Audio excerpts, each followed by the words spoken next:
Well, we're back with this topic of being straightforward. And one way that you can be straightforward is by avoiding hype. So the more hype that you build, the less straightforward you are being. Think about when sometimes we come back from a national conference, we might pick up the telephone and get super excited and tell our customers, oh, I just went to our national conference. Oh my gosh, it was so amazing. And they just have the most incredible new product line. I cannot wait for you to see it. Oh my gosh. I'm already thinking of some things that you are going to love. And I know your friends will love it. Okay, what are you doing here?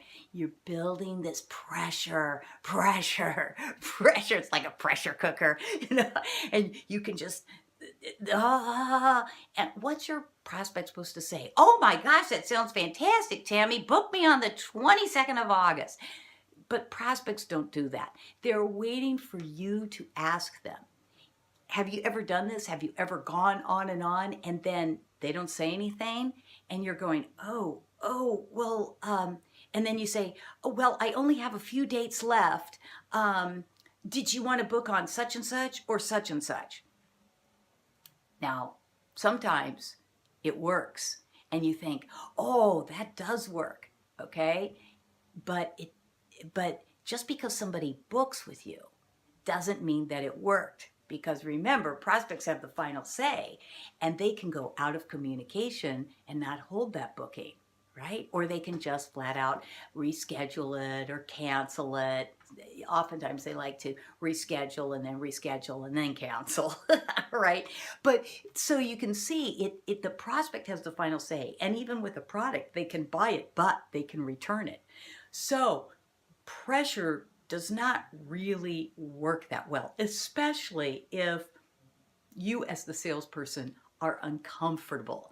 So if you're using some of these, as I call them, tactics, and you're feeling uncomfortable while using them, then of course your sales business isn't going to be as stellar as it could be, because people are attracted to working with salespeople who are relaxed and enjoying what they do.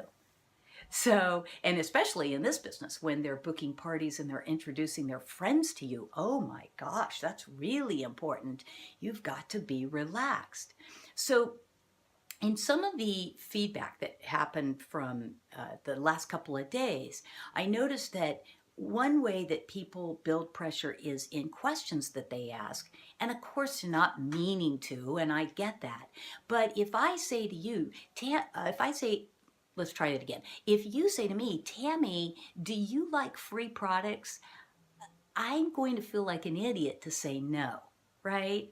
So I don't like that question as a prospect, because when you say, Tammy, do you like getting free products? I know that if I say yes, I know what you're going to do. You're going to try to talk me into booking a show. And so I'm going to put out resistance immediately. So you want to be careful about the questions that you asked. One of the questions that a direct seller shared that she's been doing lately is asking people, what one word would you use to describe your skin?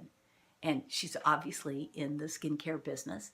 But I thought that was beautiful, because when I thought about it, I went, what one word would I use to describe my skin? Notice that as a prospect, I'm saying, what word would I use to describe my skin? Who am I thinking about? My favorite subject. Me, right? Prospects love thinking about themselves. Now let's put this into a real life scenario. The consultant says, Tammy, what one word would you use to describe your skin? Now, what if I said healthy? Does this mean it's over? We can't, that's it. She's happy with her skincare. No, wait, listen to how the conversation could go. I could say, well, healthy. And then you could say, oh, that's awesome. Well, what are the things that you're doing that you feel help make your skin healthy? Hey, you don't know. I could give you a tip that you could end up going, wow, I could share that with some of the people at my parties, right? You don't know. You're not the teacher to everybody. Everybody can also be your teacher. So I might go tell you some of the things that I do. And then you could say, well, it sounds like you're doing a really good job on your own. Now, what am I going to feel like? I'm going to feel great at that moment. I'm going to feel like you're really listening to me, that you're not just trying to sell me something. And I'm going to be leaning into this conversation as opposed to leaning back. You know, when prospects start leaning back, it's a signal. It's like a real signal. So, and when they're staying where they're at, or they're leaning forward, they're interested in this conversation. So when you tell me I'm doing a great job of my own, I'm just feeling great here about you. And I'm going to say, oh, thank you so much. And it's then simple for you to say, "Oh, I don't know if you would want this, but I'm thinking there is this one product we have that you of all people, I think you might really enjoy, or you might really appreciate." And what am I going to say? I'm probably going to say, oh, really? What is it?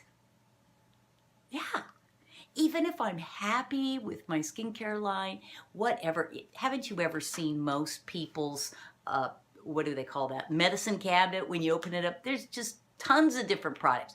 Most women have drawers of all kinds of different makeup. They're not loyal to one product or one company. I could try your scrub because maybe the scrub you have is really cool, or you think I might really enjoy it. And I try it and I like it so much that I say, well, I'm going to go ahead and try your whole skincare line. This is how you can get people to buy things. You don't have to look at it like they have to be a total advocate of everything. No. And if they're using another product, is this like, oh, well, then forget that? No. Lean into those conversations. Get interested in your prospects. Find out what they're doing, and have a real conversation with them. And that's what prospects really want. Prospects don't want to have sales conversations. They've had tons of those. They know how they go. They know exactly what they sound like. We've been sold to for years now. What we really want is to have real conversations. You can do this when you avoid building pressure, when you don't feel the need to go on and on, when you don't ask questions that put your prospects in a corner, and then you experience what it's like to really be you. And you also experience what it's like to have a thriving business, because you'll discover that people like you. They like authenticity. You don't have to be like me. You don't have to be like so-and-so. You get to just be yourself. And however that is great. So relax.